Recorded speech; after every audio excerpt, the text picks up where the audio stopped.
In this segment, we're going to take a look at the Layout drop-down menu, and that's found up here at the top of your workspace. And when I select the Layout drop-down menu, you can see that there's two main options. One is Array, and the second one is a 2-point copy, and so we'll look at both. I'll start with the Array. And what we can see here is we have two different options. Basically, we have a rectangular array and a circular array, so I will look at both. Now, what this means is we've got a single star as our design, and a rectangular array gives me the ability to control the number of copies horizontally and the number of copies vertically. So why don't I change the number of horizontal copies to be 3, so we'll get 3 stars wide by 2 stars tall, and I've got my spacing set between my horizontal copies at 2 millimeters, but I have no space set between my vertical copies. And you also have options in here to keep the colors together and to clone the objects if possible, and I have both of those selected. So I'll say OK. And right away you can see, oh, there's a little bit of space between my horizontal copies, no space between the vertical copies. And if I zoom out, you'll see, I'll just zoom out a little bit better, that I got 1, 2, 3 wide by 1, 2 tall. So that was the array we created, and you can actually continue to make an array. So now we have 6 stars. If I chose Layout, Array, and did it again, and maybe you want to set, so right now we have 3 wide. If I make 3 more copies, we would end up with 9 wide. And we have 2 tall. If I make 2 more copies, that would give me 8 tall.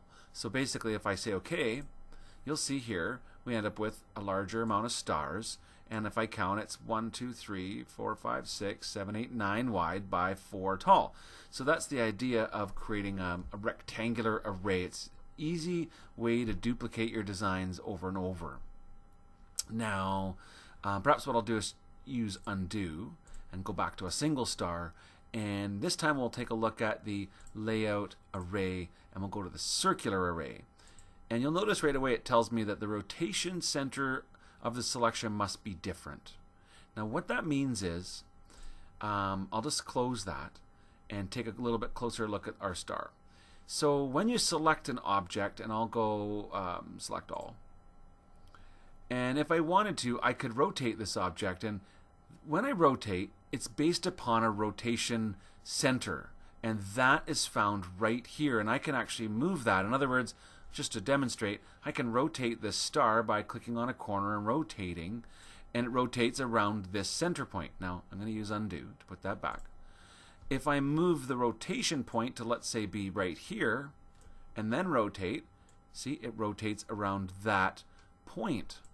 Now I'm going to say undo again, click off. Now, what I wanted to do is show how I could make this star repeat around a circle. So I'm going to select the star, and I'm going to move that rotation point, and what I'm going to do is actually move it down below the star so that we're rotating around.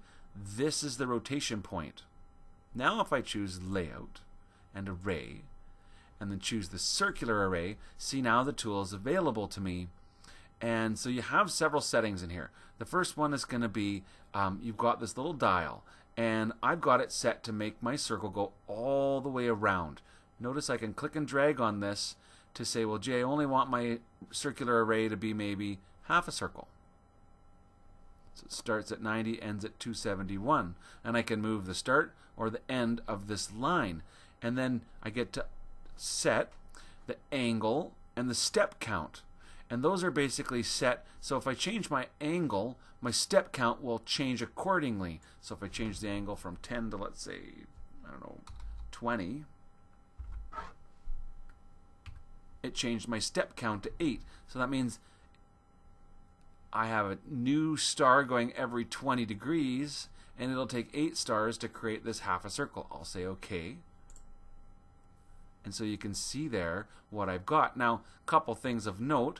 I had only selected the blue fill and not both objects, and therefore my array is only half of that. So what I'm going to do is I'm going to say undo, and this time I'm going to use the Select All tool, and I'll move my rotation point down a little further like this. Now I'm going to choose the Layout option, an array, circular array, And we'll do the full circle, so I'll make my array fill a whole circle, and I'll change my step angle to be, let's say, 30. So that's going to make 12 stars in a circle. And when I say OK, so there you can see what it's done, as it's duplicated both the fill and the outline of my star, and it took 12 copies to make a full circle. So those tools can be very helpful in creating new and interesting layouts in your designs. So that's the rectangular and the circle array tool. Now I'm going to use undo again, and this time we're going to take a look at a different option. So under the layout menu we have the 2-point copy, and this is a way of making new copies of this star and being able to modify them at the same time. And it's basically a two-step process when you choose this 2-point copy. So I'm going to turn it on. The first step is to define how you want to copy this star. So for example, sorry, I need to turn it on. 2-point copy. Oh, I need to select the star first. Sorry. And then choose layout and 2-point copy. And notice it gives me this little crosshair. And so the first step is to define how I want it to copy. In other words, if I wanted to always copy it across the top, I could put a line. So I have to put in 2 points. So I'll put in a point here, and I'll put in a point here. Now I can make my copies. So for example, wherever I draw a line, so I'll put a point down, and as I drag, notice that it makes, I can put it at any angle I want to, and the longer I make the line, the bigger it makes my new star. But notice that the star is being created underneath the line that I had created in the first step. So I could create a new star just by clicking once, twice, and I can make as many as I want. Click once, drag, click twice. Click once, drag, click twice. And as many times as I do this step, once, drag, click twice. Now when I right click, it lets go of the tool. So I'm going to do that again. I'm just going to choose undo, undo, undo, undo. Right, there's my star, layout, 2-point copy. The first one is basically to create the directions. So for example, maybe this time I'd like to copy my star across its center. So I'm going to go 1 and 2. Now I can create my new stars. 1. See, now the new star is created across the center of the new star. 1 and 2, and you just, every time it's 1 and 2 to create a new copy of that same shape. And again, if I want to be finished, I right click to let go. So that's how you can use the layout tool to create new layouts and new copies of your objects.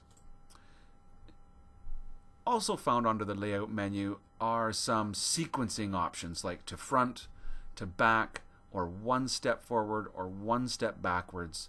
And what that means is, so for example, these stars are going to appear in the object in the order that I created them. But they've been kept with their colors sorted together, because if you remember, we'd had that as one of our check boxes. So basically it's going to do all the light blue stars, and then it's going to do all the dark blue outlines.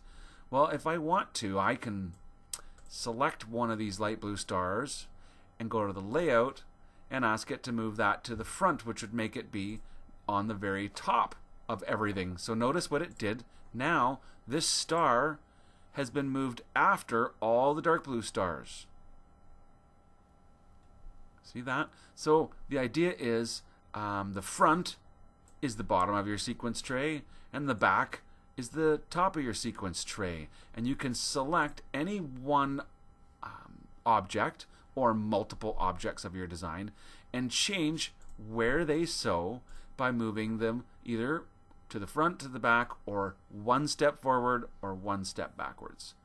And the last option just simply says add new objects to the end. And that's where you can clearly see all the new objects were added at the end of my design. And as you add more new objects, they get added to the end as well.